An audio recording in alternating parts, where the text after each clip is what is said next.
예, 안녕하세요. 품질 셰프 옥수입니다. 자, 8D 프로세스 교육 다섯 번째. 자, 이번 영상에서는 D4 단계에 대한 기본적인 개념과 자, 작성 방법에 대해서 좀 설명해 드릴 거예요. 자, D4 단계는 근본 원인 분석하는 단계인데, 자, 우리가 알아야 할 부분도 좀 많고, 기본적으로 잠재적인 인자를 토대로 우리가 근본 원인을 분석하는 과정에서 해야 할 얘기들이 많아요. 그래서 이번 부분에서는 제가 두 편으로 구분해서 영상을 제작해 봤고요. 잘 들어보세요. 자, 이번 영상에서 공유될 내용들은 일단 근본 원인 분석이란에 대한 기본적인 개념에 대해서 제가 소개해 드릴 거고요. 그리고 잠재 원인 분석하는 방법에 대해서 예를 들면서 함께 좀 진행을 하도록 하겠습니다. 자, 기본적으로 우리가 스텝 4 단계에서 자, 근본 원인 분석은 이런 항목들을 기반으로 진행이 되어야 해요. 자, 기본적으로 발생 가능한 모든 원인, 식별 및 나열이 되어야 됩니다. 자, 잠재적인 원인을 우리가 이제 분석을 하는 과정이죠. 자, 그리고 불량이 검출되지 않는 이유를 분석을 해야 돼요. 자, 왜 디텍션이 되지 않는지. 자, 우리 라인에서 왜 불량이 확인되지 않고 자, 고객사까지 유출이 됐는지에 대한 분석이 진행되어야 됩니다. 자, 그 다음에는 저 FME 진행 시 문제가 왜 예상되지 않았다는지. 사실 예상이 됐는데도 불구하고 유출이 됐으면 기본적으로 우리가 유출 관점에서 우리가 확인을 해야겠지만 당시에 우리가 FME 개발 초기 때 진행할 때 발생한 문제들에 대해서 우리가 예상하지 못했던 이유들에 대해서 다시 한번 확인을 할 필요가 있습니다. 자, 근본 원인 분석을 수행하는 데 사용되는 체계적인 접근 방식과 툴은 자, 다음과 같아요. 자, 첫 번째 의식가와 또는 원인 및 효과 다이어그램이 있습니다. 자, 여기 이제 생선뼈처럼 보이는 게 있죠.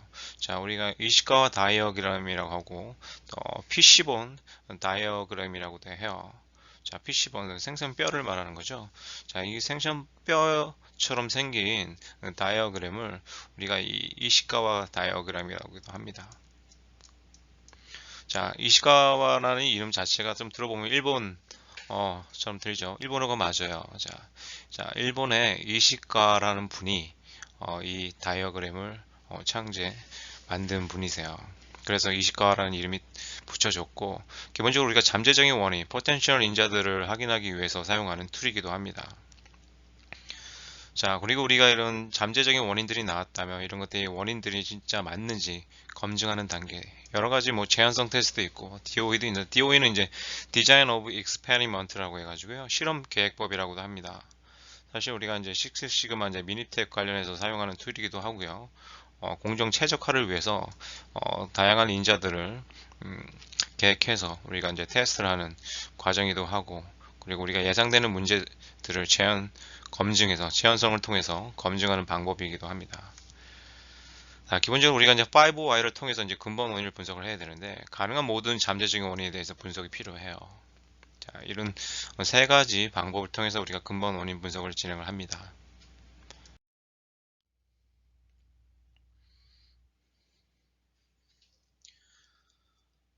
예, 앞서 동영상에서 제가 이제 사이클 타임 관련해서 말씀을 드렸는데요. 자, 긴급한 문제인 경우에는 우리가 이제 근본 원인 D4 단계까지 24시간 만에 우리가 완료를 해야 돼요. 긴급하니까 빨리 해야 되겠죠. 예를 들어서 뭐 자동차 고객사 라인에서 문제가 터져서 생산을 못할 수준까지 이어졌다면 이보다 더 빨리 움직이고 가능한 최대한 빨리 진행을 해야겠죠. 기본적으로 일반적인 문제가 발생했을 때는 우리가 일단 앞서 말씀드린 것처럼 우리가 봉쇄 조치 D3 단계까지는 24시간, 그 다음에 이제 D4 근본 원인 분석하는 단계까지는 3일의 시간을 우리가 주어지고 있습니다. 네, 근본 원인 분석 과정에서 4D 단계에서 우리가 리포팅 관점에서 좀 시트를 본다면 이렇게 구성이 되어 있어요. 기본적으로 뭐 우리 잠재적인 인자들에서 쭉 이렇게 각각 항목별로 이렇게 나열을 하고요. 우리가 이제 브레인스토밍을 통해서 나온 인자들 중에서 좀 검증이 된 부분에 대해서 확인을 합니다. 그 다음에 그 잠재적인 원인들을 이렇게 작성을 했다면 각각의 인자들에 대해서 이 원인들이 이제 발생의 원인인지, 자, occurrence, detection, 그리고 유출의 원인인지 그것들을 구분해 줘야 돼요.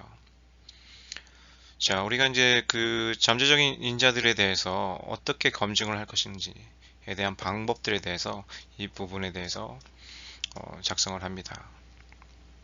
자, 그 각각의 인자들에 대해서 우리가 검증을 했다면 방법을 통해서 결과들을 오른쪽에 작성을 하고요.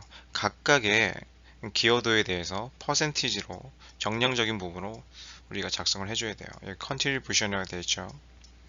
자, 각각의 세부적인 항목은 그 다음 차트에서 하나씩 우리가 검토를 해보도록 하겠습니다. 자, 잠재적인 원인들을 쭉 나열한다고 했죠. 자, 이 시가와 분석에 따라 잠재적인 근본 원인을 하나씩 나열하는 겁니다. 자, 4D 단계에서 우리가 기본적으로 이 시가화하고 5I가 있어요. 먼저 이 시가화 다이어그램을 그려서 잠재적인 원인들을 우리가 추린 다음에 여기서 포텐셜 인자들, 잠재적인 원인들을 하나씩 나열을 합니다. 이렇게.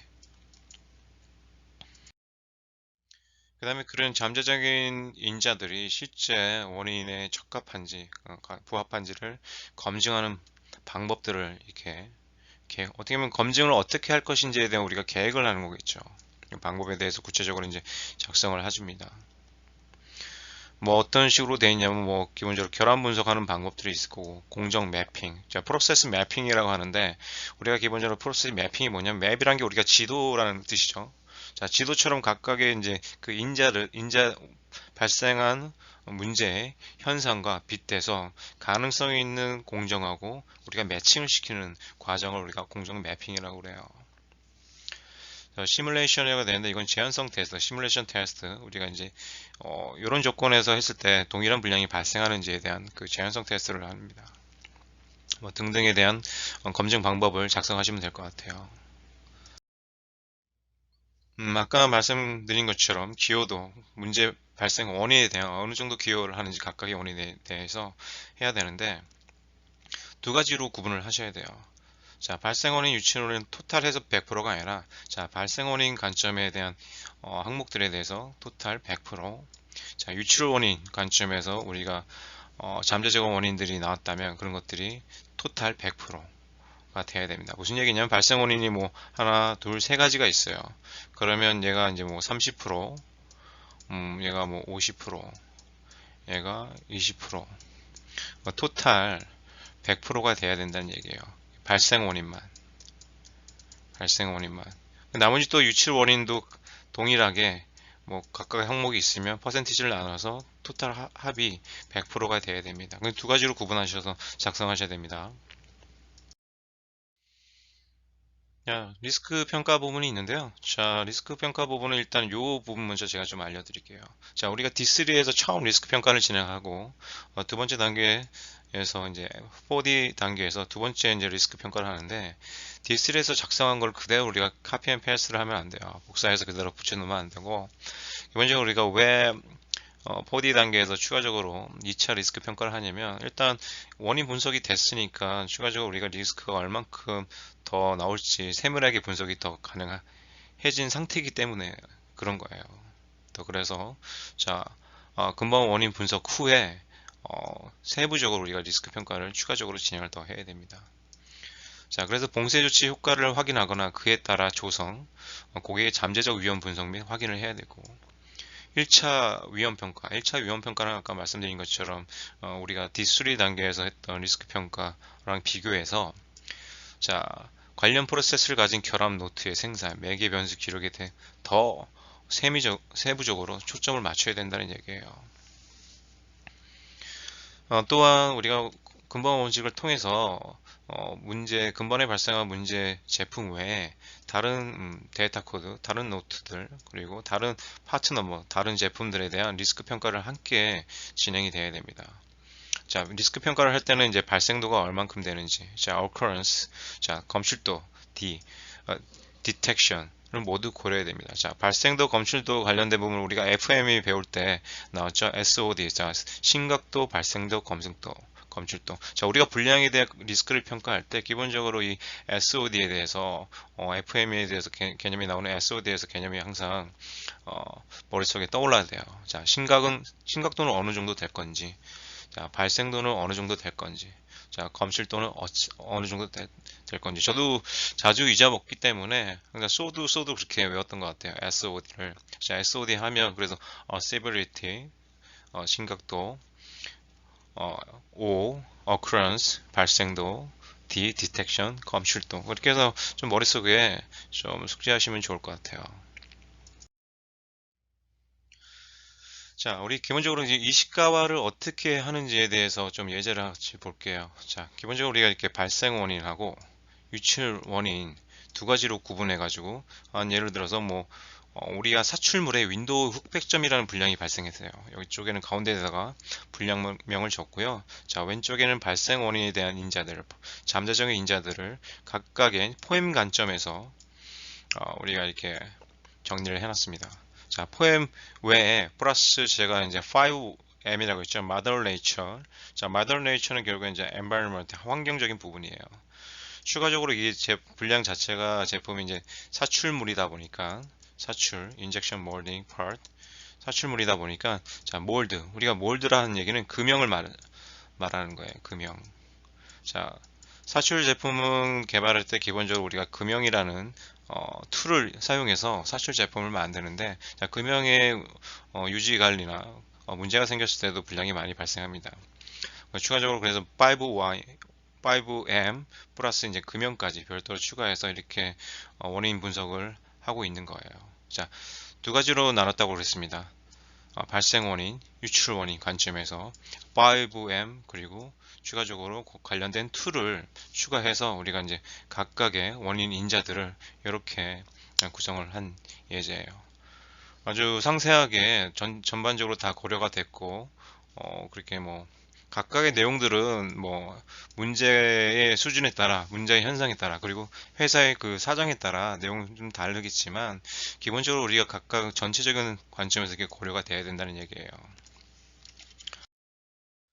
그래서 이 정도로 작성이 되면 우리가 이제 잠재적인 인자를 분석할 때 의식화를 그렸을 때 아주 좋은 사례라 볼 수 있습니다.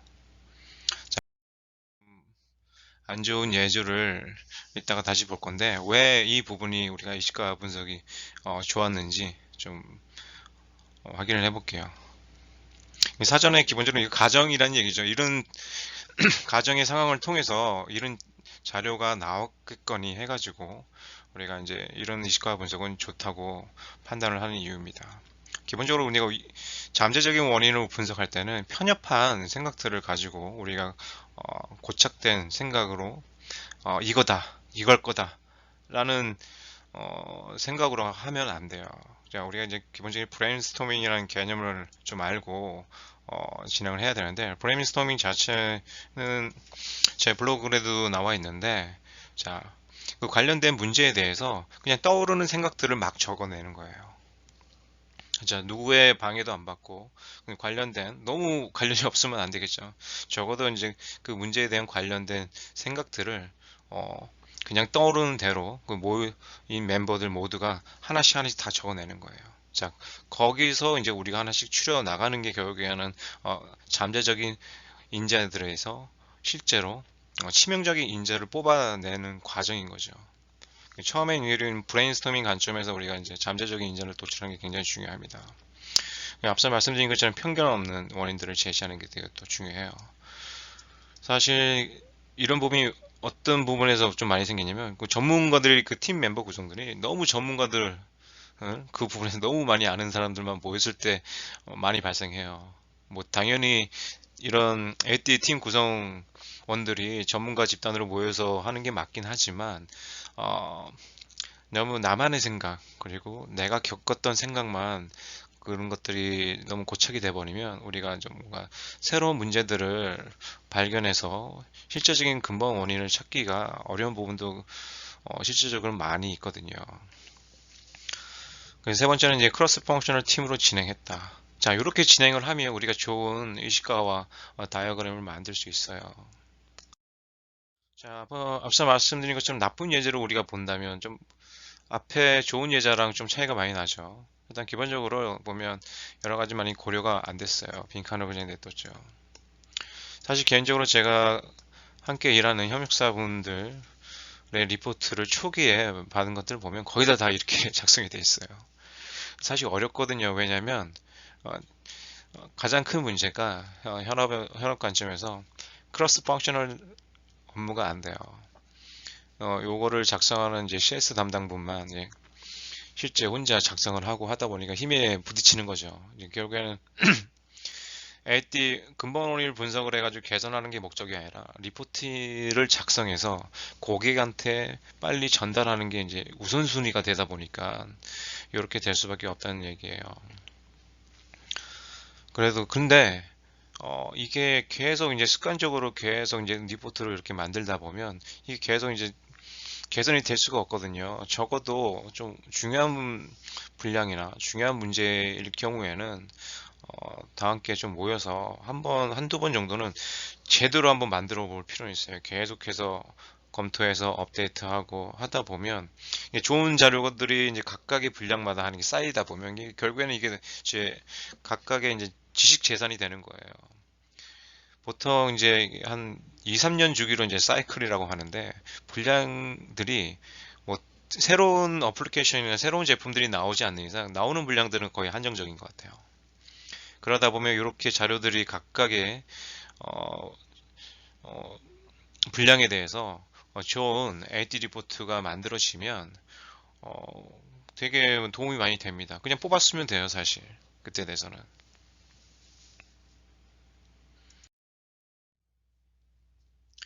자, 우리가 이 시가 나쁜 사례의 이유는 보면 몇 가지밖에 이제 잠재적인 인자들을 작성을 안 했겠죠. 자, 브레인스토밍 동안 자, 5W에 대해서 충분히 고려가 되지 않았어요. 아까 보신 것처럼 중간중간 이게 좀 스킵된 것들이 많아 있었죠. 자, 일부 중요 팀 구성원들이 참여가 안 됐다. 이제 기본적으로 뭐 일부라기보다는 실질적으로는 뭐 크로스 펑셔널 팀 자체가 운영이 안 돼요. 혼자 거의 작성을 하겠죠. 자, 그리고 제가 편협한 생각을 가지면 안 된다고 말씀드렸는데, 이렇게 기본적으로 기존에 우리가 알려진 정보나 전문가들의 의견에 너무 치우치면, 분명 이제 도움도, 이런 피드백을 받는 게 도움이 될 수는 있겠지만, 실제 우리가 예를 들어서 이제 전문가분들한테 현업에서는 어떻게 보면 전화상으로 하거나 간단하게 이제 뭐 사진을 통해서 보여준 상태에서 피드백을 받거든요. 실제 그분들은 지금 현 상황을 겪지 못하다 보니까 본인들이 가지고 있는 생각들, 뭐 그게 뭐 나쁜 생각은 아니겠지만 실제로 그 우리가 발생했고 겪고 있는 현상하고 100% 매치가 안 되는 경우도 많아요. 그러다 보니까 뭐 참고는 할 수 있어도 너무 전문가 분들의 의견을 그 부분에 너무 이제 치우치다 보면 우리가 실제적으로 원인 분석하는데 문제를 겪을 수 있습니다.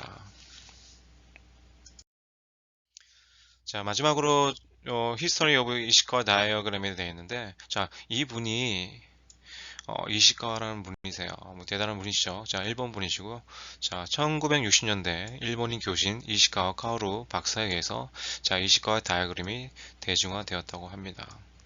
요 정도는 좀 그래도 재미삼아 기억해 놓으면 될 것 같아요. 자, 이시카와라는 이름 자체가 처음에는 좀 낯설고 어려울 수 있는데, 아, 이시카와라는 일본 분께서 이것들을 이제 대중화시키고 만드셨구나, 라고 아시면 나중에는 좀 쉽게 받아들일 수 있을 것 같아요. 자, 이번 영상은 여기까지 하고요. 그 다음에는 이어서 자, 4D 단계에 대한 자, 루트 코즈, 자, 5Y를 사용해서 우리가 근본 원인을 분석하는 과정을 소개해 드릴 예정입니다. 자, 이해 가시나요? 네. 다음 시간에 뵐게요. 고맙습니다.